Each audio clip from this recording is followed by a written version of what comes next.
की।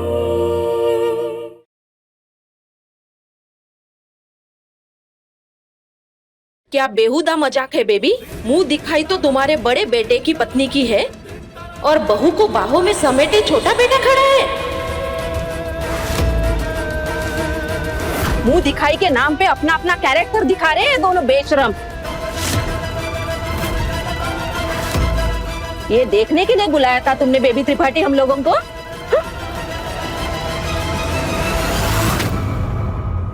अपने दोनों बेटों से दूर करने में इस मनहूस का चीरहरण करवाना चाहती थी, लेकिन यहाँ तो उल्टा मेरी ही इज्जत दांव पे लग गई है। बड़ा बखान होता है त्रिपाठी परिवार में, बच्चों के संस्कार के गुण गाए जाते हैं, अपने बेटों की महानता बताई जाती है। मेरा बेटा राम है, लक्ष्मण है, भरत है। बड़ा ही घटिया, नीच और गिरा हुआ निकला इनका परिवार। पर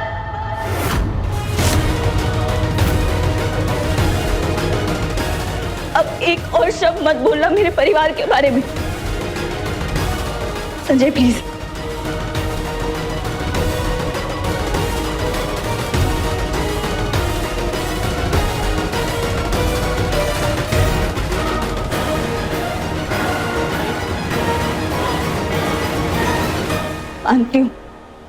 मानती हूँ कि जो हुआ वो नहीं होना चाहिए था। इसके लिए मैं माफी भी मांगती हूँ आप सबसे।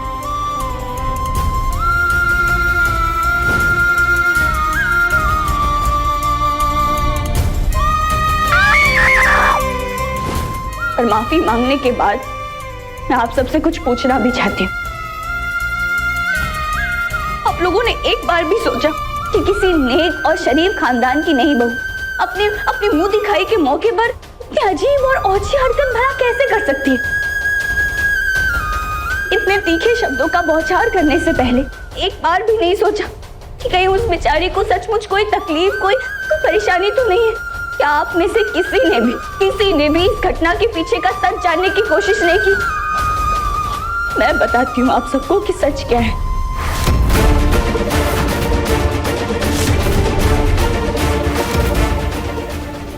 जिस घर में मेरी शादी हुई वो बहुत बड़े और अमीर लोग हैं, पर मैं बहुत ही साधारण घर से आई हूँ। मुझे इस तरह जरी गोटे वाली भारी साड़ियाँ पहनने की आदत बिल्कुल भी नहीं। बस इसीलिए शायद मेरे स्किन पे कोई रिएक्शन हो गया और मैं जलन बर्दाश्त नहीं कर सकी। बहुत दर्द, बहुत तकलीफ हो रही थी मुझे। जी चाह रहा था कि मुंह दिखाई की रस्म बीच में ही छोड़ के भाग जाऊं। आप सब बड़ों के सामने ऐसा करने की हिम्मत नहीं कर पाई। आप लोग अपना कीमती समय निकाल के नई बहू यानी मुझे देखने आए थे। अगर ऐसे में मैं महफिल बीच में छोड़ के भाग जाती तो आप लोग इसे अपनी तौहीन समझते और मेरी सासू माँ को से भी बड़े बड़े ताने देते। बस यही सोच के जब तक जितना हो सके मैं बर्दाश्त करती रही, और फिर अचानक वो पल आ गया जहाँ मैं खुद पे काबू ही नहीं कर पाई और सब कुछ एकाएक हो गया। मेरे लिए तो ये सिर्फ औरतों की महफिल थी। सपने में भी कभी नहीं सोच सकती थी कि संजय भी आप सबके बीच चुन्नी ओढ़े कहीं ना कहीं खड़ा होगा। मेरे लिए तो यहाँ सिर्फ मेरी माँ, मेरी सास, मेरी दादी माँ की उम्र की औरतें थी। मुझे लगा वो एक बच्चे की तकलीफ देखेंगे, उसकी बात समझेंगे, उससे हमदर्दी करेंगी, पर नहीं।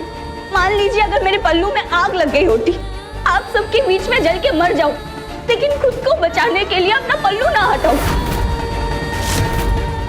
बोलिए, जवाब दीजिए। रही बात संजय की, तो ये उसकी गलती है कि वो यहाँ औरतों के महफिल में छुप के आए। पर नोट करने वाली बात ये है कि उसने मुझे मुसीबत में देख के खुद के पकड़े जाने की बिल्कुल भी परवाह नहीं की और तुरंत मेरी मदद करने के लिए पहुंच गया।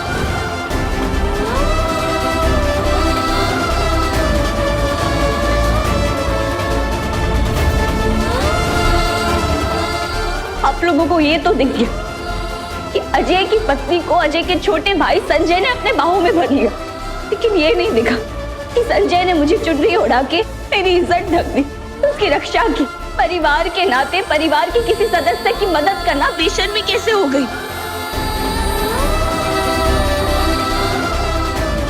ध्यान से सोचिए, अगर यही घटना आप लोगों में से किसी के घर में हुई होती तो, और आपके घर का कोई एक सदस्य नई बहू को बचाने के लिए ऐसा करता तो क्या आप उसे शाबाशी देते? क्या उसे और अपने परिवार को संस्कारहीन समझते? मैं जानती हूँ कि मैं आप सबसे उम्र में बहुत छोटी हूँ, पर फिर भी आप सबसे एक बात कहना चाहती हूँ, और वो ये है कि ये समाज हम औरतों की तब तक इज्जत नहीं करेगा जब तक हम औरतें खुद एक दूसरे की इज्जत करना ना सीख जाए।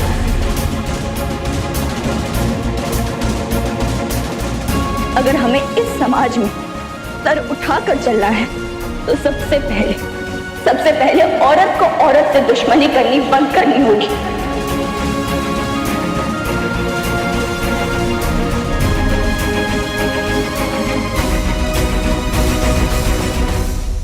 बेटा, तुमने तो हमारी आंखें खोल दी। मैं इन सब की तरफ से तुझसे हाथ जोड़ के माफी मांगती हूँ।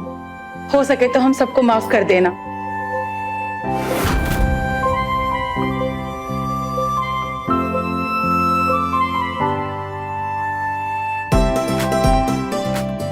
बेबी, सच में क्या किस्मत पाई है तुमने। आज तक ऐसी मुंह दिखाई की रस्म हमने कभी पाई नहीं है। बुद्धिमानी, गुणी और संस्कारी बहू पाके तो त्रिपाठी परिवार का भाग्य ही खुल गया। हाँ, सही बात है, सही बात है। बधाई हो baby Tripathi.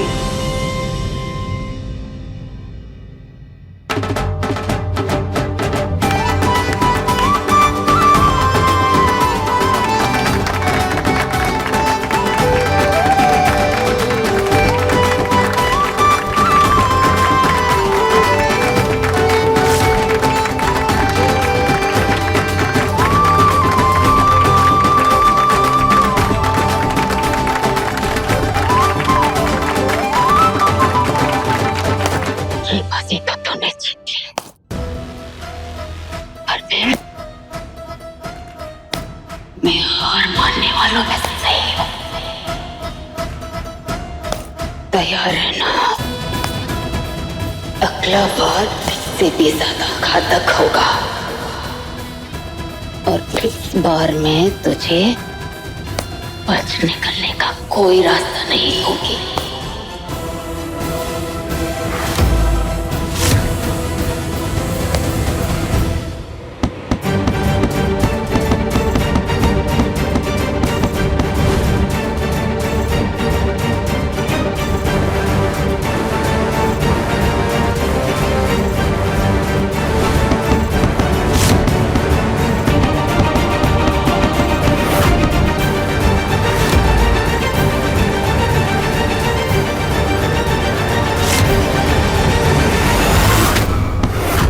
Thank you Sanjay.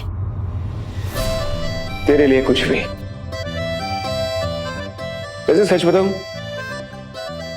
Thank you तो मुझे तुझे कहना चाहिए। तो सीरियसली देख, मैं मानता हूं कि तेरी अजूबिया के साथ शादी नकली है, पर फर्ज तूने असली बहू वाला नहीं पाया। So I'm proud of you। Sanjay. बोलो ना नेहा। संजय प्लीज मुझे मेरे हाल पे अकेला छोड़ दो। तुम्हारी ये दीवानगी, जुनून, पागलपन मुझसे और बर्दाश्त नहीं हो रहा है। प्लीज।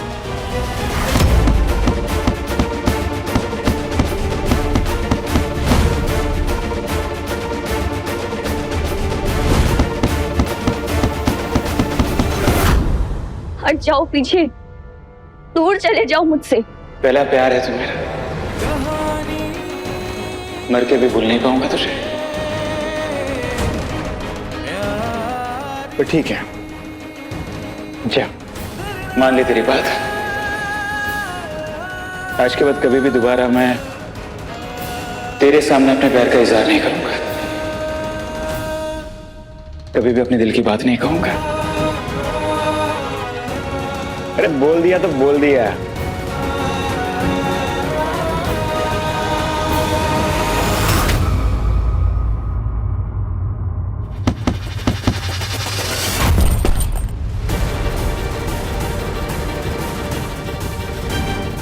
बर्दाश्त नहीं कर पा रहा हूं मैं संजू का अपनी पत्नी के पास आना, क्योंकि संजू की तरह मैं भी नेहा से सच्चे वाला प्यार कर बैठा हूं। ठीक है,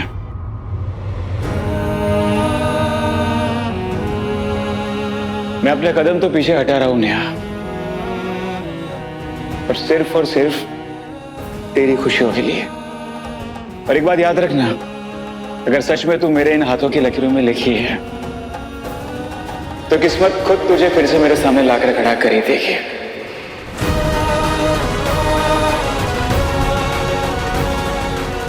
कोई चाहे तो भी बीच में नहीं आ पाएगा हमारे,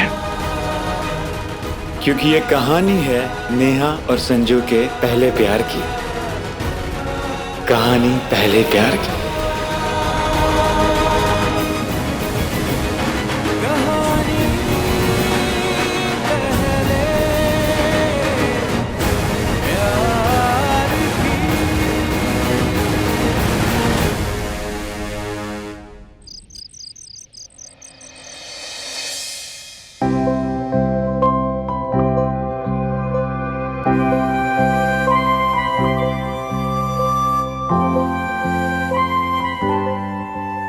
कल इतना इम्पोर्टेंट एग्जाम है और ये चैप्टर मेरे पल्ले ही नहीं पड़ रहा। बहुत थक गई हो ना? आई नो, पढ़ाई के साथ साथ घर के इतने सारे काम भी करने पड़ते हैं तुम्हें। कुछ दिनों की बात है, उसके बाद सब शांत हो जाएगा और मैं हमेशा के लिए यहाँ से चली जाऊंगी।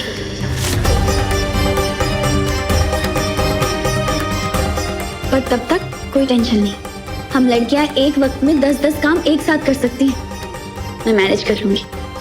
और वैसे भी पापा हमेशा कहते हैं कि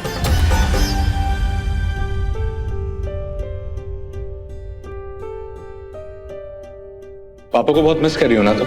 बहुत जल्दी मैं तुम्हारे पापा के दिल में जगह बना लूंगा, और उसके बाद मैं तुम्हें माफी भी दिलवा दूंगा। I promise you. नेहा, तुम्हारे पापा को तुमसे फिर से मिलवा के रहूंगा मैं, ये वादा है मेरा तुमसे नेहा।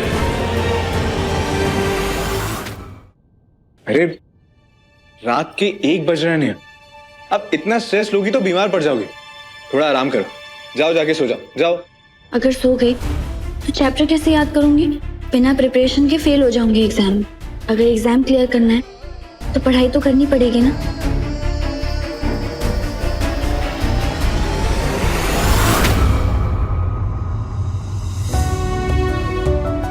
ये क्या है?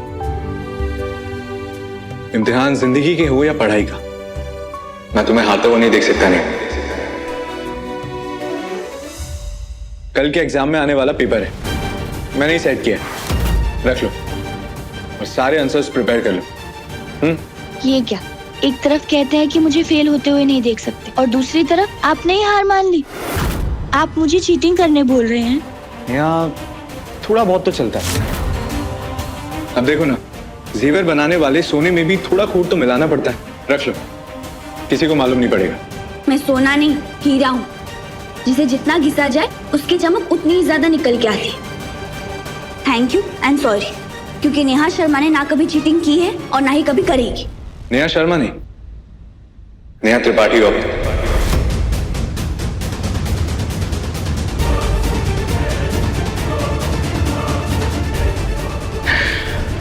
अरे मजाक कर रहा था बाबा। और वो कहता है ना, अगर किसी को हिचकी आए उसे गुस्सा दिला दो तो उसकी हिचकी गायब हो जाती है। बिल्कुल वैसे ही जब नींद आए ना तो सिली जोक्स क्रैक करने से नींद छू मंतर हो जाती है। क्यों, उड़ गई ना तुम्हारी नींद? चलो चलो पढ़ाई करो। कोई पेपर सेट नहीं किया मैंने, ये तो ब्लैंक पेपर है। आप भी ना, 1 मिनट के लिए मुझे ऐसा लगा कि आपको हो क्या गया है।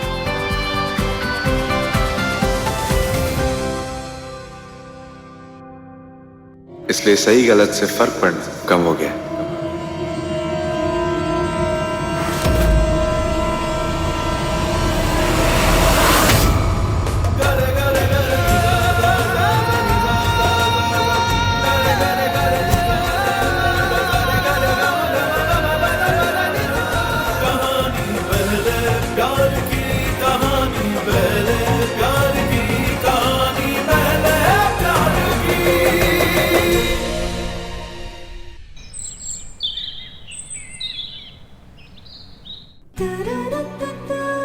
बज गए, 7:30 बजे एग्जाम शुरू भी हो जाएगा।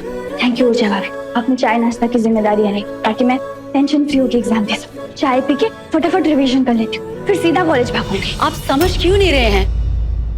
नेहा बहू की परीक्षा है, ऐसे में मैं उससे कैसे कहूँ कि महाभोग का प्रसाद उसी के हाथों बनना जरूरी है, वो भी अभी।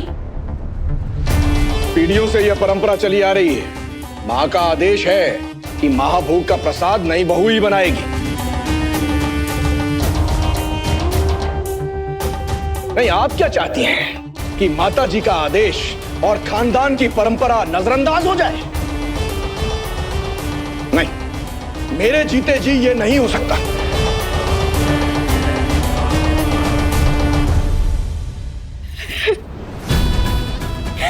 सबको मैं ही मिलती हूँ गुस्सा उतारने के लिए।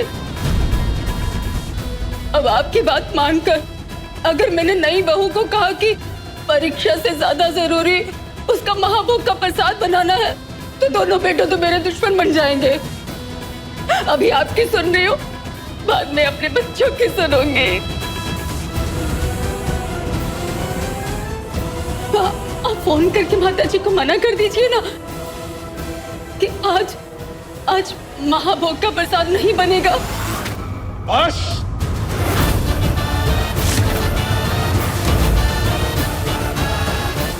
आप मर्यादा पार कर रही हैं बेबी जी।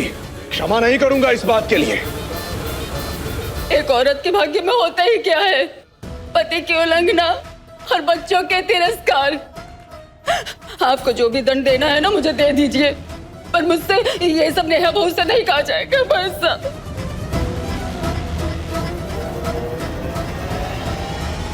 पापा जी, आप मम्मी जी पे गुस्सा मत कीजिए, मैं महाभोग प्रसाद बना देती हूँ।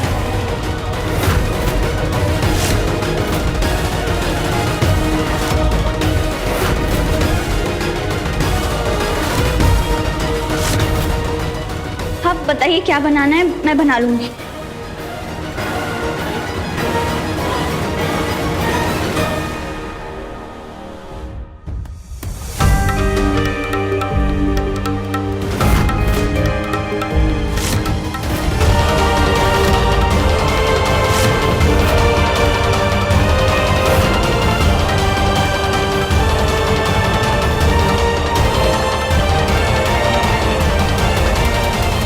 नेहा, महाभोग का प्रसाद बनाना आसान नहीं होगा।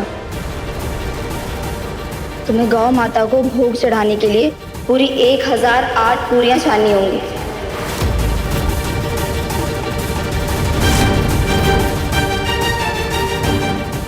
ये 1008 पूरियां? हाँ, और वो भी 8 बजे से पहले, वरना मंदिर में गौशाला का द्वार बंद हो जाएगा। काश मैं तुम्हारी मदद कर पाती, पर ये महाभोग नई बहू को अकेले तैयार करना होता है। नेहा, महादेव का नाम लेके जल्दी जल्दी हाथ चलाओ, वरना एग्जाम नहीं दे पाओगी।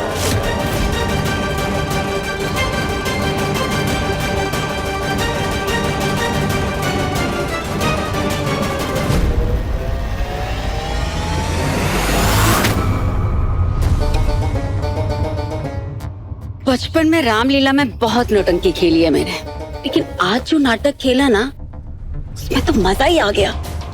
इसीलिए तो मुरीद हैं हम आपके। वहां अजय परीक्षा शुरू करवाने के लिए तड़के ही निकल गया, और नेहा का इम्तिहान छुड़वाने के लिए आपने ब्रह्मास्त्र डाल दिया। आज नेहा का पेपर भी छूटेगा और बेटों को हम पर शक भी नहीं होगा। और हाँ, नेहा परेशान होके इस घर से चली भी जाएगी। ये स्वार जो है एक औरत ही रच सकती है।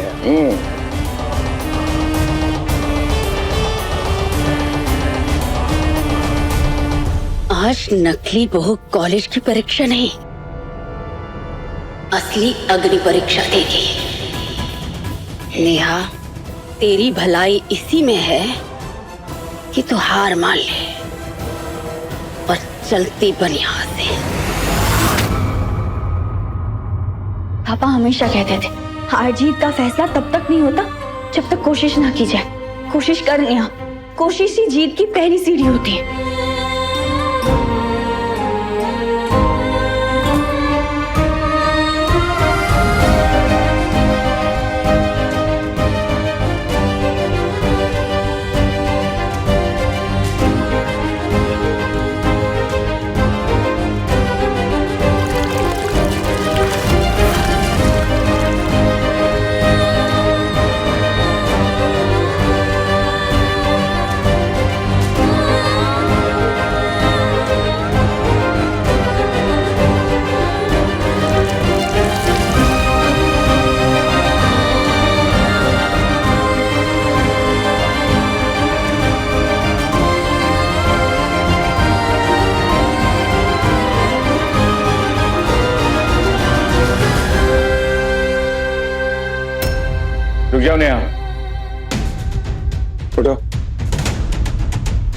देखो ऊर्जा भाभी ने मुझे सब बता दिया है, तुम ये सब छोड़ो, मैं मम्मी से बात करता हूँ। अरे वो ऐसे कैसे काम पे लगा सकती है तुम्हें? आज एग्जाम है हमारा। 38% लाके पास होने वाले इंसान को एग्जाम की टेंशन कब से होने लगी?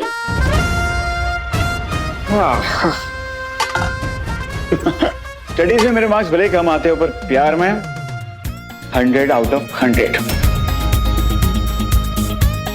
यूनिवर्सिटी टॉपर हूं मैं, मजाल है मुझ जैसा दूसरा कोई मिल सके। दिमाग मत खाओ मेरा, प्लीज चले जाओ यहाँ से, इससे भी मुझे बहुत काम है।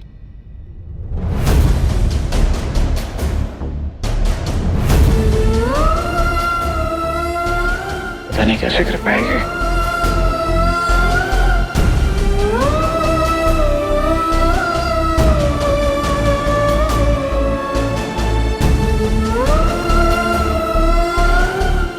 इतनी सारी पूरी इतनी जल्दी बेलूंगी कैसे? मतलब तुम नहीं मानोगे?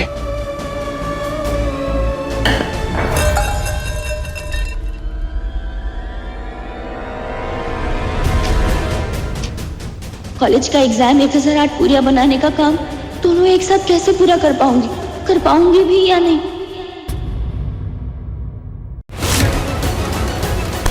पाप किया है महाभोग का प्रसाद नीचे गिराकर। पाप। अभी भी समय है, फटाफट 1008 पूरियां फिर से छाल। एग्जाम शुरू होने में सिर्फ आधा घंटा बाकी है, अब क्या करूं? कहानी पहले प्यार की शाम 6:30 बजे दंगल टीवी पर।